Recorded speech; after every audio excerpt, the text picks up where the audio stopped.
I think just alone, the fact that she said, of course, she hadn't got married in front of us all at Windsor, but 3 days earlier. A gesture to suggest that here, the only person that Meghan, I think at the moment, is crying for is for herself. Survival mode. Yeah.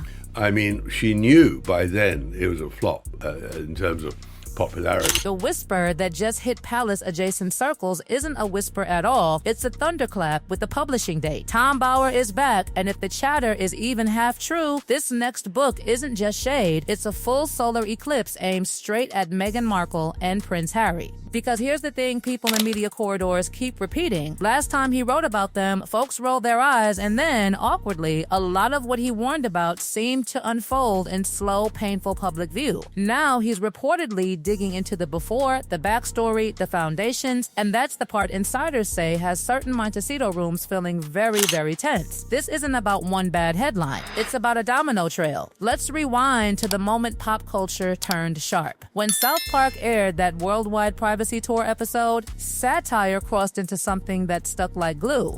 The show didn't invent the conversation, it exaggerated the online theories, the contradictions critics had already been dissecting for years, and blasted them into mainstream living rooms with cartoon brutal honesty. Overnight, catchphrases became memes became identity labels, and the couple's carefully managed image started slipping out of their control. Hollywood pays attention to perception more than truth, and perception shifted fast. Industry talk reportedly moved from intriguing new power duo to high maintenance risk. That's not a court verdict, that's reputation gravity. And gravity doesn't negotiate. Then came the lifestyle empire attempt. Glossy photos, soft focus branding, artisanal vibes, the launch of a luxury image that screamed curated perfection. Early press coverage painted a fairy tale, instant sellouts, overwhelming demand, a duchess turned mogul. But online sleuth culture doesn't sleep. Forum threads, tech glitches, inventory rumors. Suddenly, the narrative of explosive success collided with claims of unsold stock and exaggerated scarcity tactics. None of that has been legally proven wrongdoing, but the optics? Brutal. Once the internet smells smoke, it doesn't wait for a fire marshal. And here's where Bower's name keeps popping up in media chatter. People say he doesn't just repeat gossip, he chases paperwork, timelines, staff accounts, financial patterns. If he's truly compiling a sequel, critics believe he'll try to map the gap between branding and back-end reality. That's the kind of contrast that turns lifestyle fantasy into late-night punchlines. Streaming was supposed to be the redemption arc. Big platforms, big budgets, big promises. But buzz is a currency, and silence is expensive. Shows that were meant to dominate conversation reportedly struggled to stick. Holiday specials floated by with more shrugs than hashtags. In entertainment, indifference is worse than hate. Hate trends. Indifference vanishes. Meanwhile, murmurs around a cookbook project stirred another mini-storm. Online comparisons, side-by-side recipe debates, accusations of heavy inspiration. To be clear, recipes live in a legal gray zone, and influence in cooking is ancient tradition. Still, when your brand is built on originality and personal touch, even whispers of copying can dent the shine. And then there's the charity angle, the one area where image and morality intertwine. Public tax filings, analysts, and critics have all dissected numbers tied to the Archewell Foundation. Commentators argue about spending ratios, overhead, staffing costs. None of this is illegal by default, but in the court of public opinion, perception of imbalance hits hard. Donors want impact stories, not spreadsheets that feel confusing. If Bower dives deep there, it won't be emotional storytelling, it'll be columns, totals, comparisons, but dry on paper, dynamite in headlines. Staff departures added another layer. Assistants, communications people, executives, a pattern of exits that gossip circles frame as either toxic environment or simply the pressure cooker of global fame. Truth probably lives somewhere complicated in the middle, but narratives don't like complicated. They like villains and victims. Former employees speaking to biographers, that's the kind of development PR teams lose sleep over. And hovering in the background of Meghan's pre-royal life is that glittering members-only universe, Soho House. To some, it's just networking heaven. To others, it's a symbol of elite social access that seemed to arrive before mainstream stardom did. Photos, connections, spins, overlapping social circles, nothing criminal, nothing confirmed sinister, but enough mystery that biographers love poking at it, especially if timelines and travel don't line up neatly with reported income levels. Again, speculation territory, but speculation sells books. Public favorability numbers tell their own icy story. Polling swings, popularity dips, Hollywood guest list quietly shrinking, deals not renewed, brands distancing. None of it happens overnight, it's erosion, not explosion. And erosion is exactly what investigative writers try to chart, the small fractures before the visible crack. Here's why the upcoming book talk feels different this time. The first wave of scrutiny hit while the couple still had massive corporate backing and public sympathy shields. Now, the shields look thinner, the platforms quieter, the narrative more divided. A sequel dropping in that climate doesn't just revisit history, it lands on already shaky ground. People in publishing say timing is everything. Drop a critical biography when subjects are soaring and it looks like envy. Drop it when momentum is fading and it feels like confirmation. Fair or not, that's the psychology. And psychology drives sales. What truly rattles celebrity circles isn't insult, it's documentation. Anyone can tweet shade. But dated emails, financial filings, first-hand staff recollections, that's the stuff that sticks in Google results for years. If Bauer really has expanded sources this time, the anxiety isn't about headlines, it's about permanence. Because scandals fade, memes die, but printed allegations, even disputed ones, get archived, cited, and rehashed every time a new project launches. That's the shadow hanging over this announcement. And the wildest part? None of this requires a courtroom. It's all narrative warfare, perception versus rebuttal, biography versus brand story, receipts versus reputation. One side promises revelations, the other will likely promise distortions. The audience? They'll pick whichever version matches what they already believe. That's where we leave it for now. A book not yet on shelves, a storm not yet fully formed, and two of the most polarizing figures in modern royal adjacent history bracing for another cycle of exposure, denial, debate, and endless headlines. And here's where the tension shifts from public spectacle to private panic, because what insiders keep hinting is that the next wave of revelations won't be about what happened after the wedding, but about the version of events that came before the fairy tale ever went global. Biographies hit differently when they challenge an origin story. Up until now, the dominant narrative has been clean and cinematic, independent actress, humanitarian ambitions, modern love story, dramatic break from tradition, brave new life. It's structured like a streaming drama, clear heroes, obvious obstacles, emotional interviews, glossy photos. But investigative writers don't follow scripts. They follow paper trails, old acquaintances, forgotten contracts, overlapping timelines, and the people who were there before media training ever entered the chat. And according to publishing chatter, that's exactly the territory being explored. One recurring theme critics expect to see examined is the question of strategy versus spontaneity. Was everything truly organic and love-led? Or were there calculated career pivots happening behind the scenes long before the public ever saw a palace balcony? That question alone is enough to send fan bases into civil war because it challenges the emotional core of the brand. Another area that's rumored to be under the microscope, the shifting public statements over the years. Interviews, documentaries, podcasts, moments where timelines, memories, and interpretations haven't always matched earlier accounts. Now, memory is messy. Trauma reframes things. People grow. But biographers love inconsistencies because they create contrast, and contrast creates doubt, and doubt sells. Then there's the social circle evolution. The climb from supporting TV roles to elite global rooms didn't happen in a vacuum. Connections opened doors. Introductions led to opportunities. Invitations multiplied. That's how networking works at the highest levels. Not illegal, not even unusual, just rarely discussed openly. But when you build a public image around being an outsider who disrupted a system, revelations about long-standing insider access can feel inconvenient. Former colleagues reportedly play a big role in this upcoming narrative, and that's where things get emotionally charged. Some remember kindness, others remember tension. Some say driven and demanding, others say misunderstood and targeted. The truth is probably layered, but books don't always present layers, they present perspectives that feel definitive. And once those perspectives hit print, rebuttals always sound defensive, even when they're sincere. Harry's side of the story may not escape scrutiny either.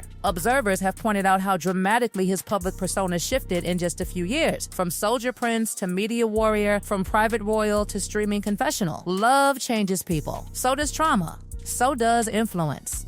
Biographers tend to ask the uncomfortable question, where did personal choice end and shared strategy begin? And hovering over everything is money, not in the scandalous criminal sense people love to fantasize about, but in the far more common celebrity struggle of expectations versus sustainability. Massive deals create massive lifestyles. Massive lifestyles require constant momentum. When projects underperform, pressure builds. Pressure changes decisions. Decisions create headlines. Headlines shape legacy. That cycle is something Hollywood veterans recognize instantly, and it's reportedly a central thread in how critics frame the couple's trajectory. Not evil masterminds, not innocent victims, but high-profile figures who may have believed their own hype a little too much and built an empire faster than the foundation could hold. The danger of a book like this isn't a single explosive claim, it's accumulation.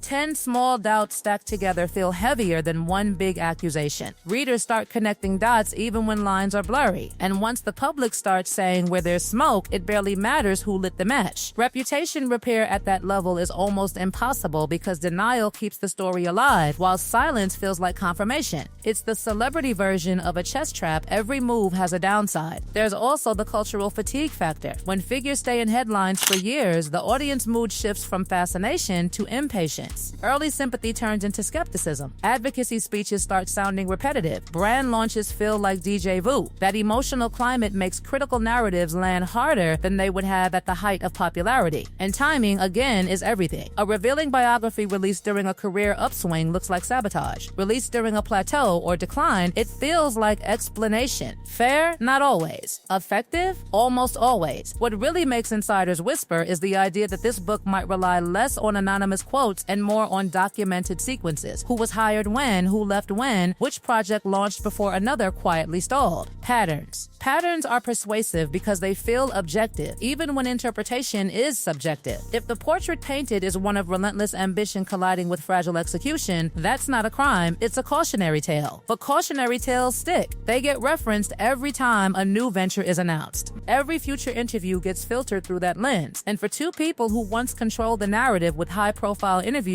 and prestige documentaries, the idea of losing control of the storyline is probably the most unsettling part of all. Because once a biography takes hold, it becomes the version casual observers remember. Not every detail, not every rebuttal, just the overall impression, messy, dramatic, complicated, controversial. That becomes the shorthand. So the real question isn't what bombshell will drop, it's what tone will stick. Ruthless social climbers, tragic overreach, misunderstood disruptors, fame addicts who flew too close to the sun, the label that wins will shape how history files them away. And here's the quiet twist. Books don't just expose subjects. They also reveal audiences. Some readers will see confirmation of what they already believed. Others will see a smear campaign. The divide will widen, not close. But one thing's certain, when that publication date hits, the conversation resets. Old interviews get rewatched. Old clips resurface. Old quotes get reinterpreted. It becomes a global retrial in the court of public opinion. No judge, no jury, just timelines and comment sections. For now, all anyone has is anticipation, anxiety, and the uneasy feeling that a story many thought had reached its final chapter is about to get a very messy epilogue. And in celebrity culture, epilogues are often louder than the main act.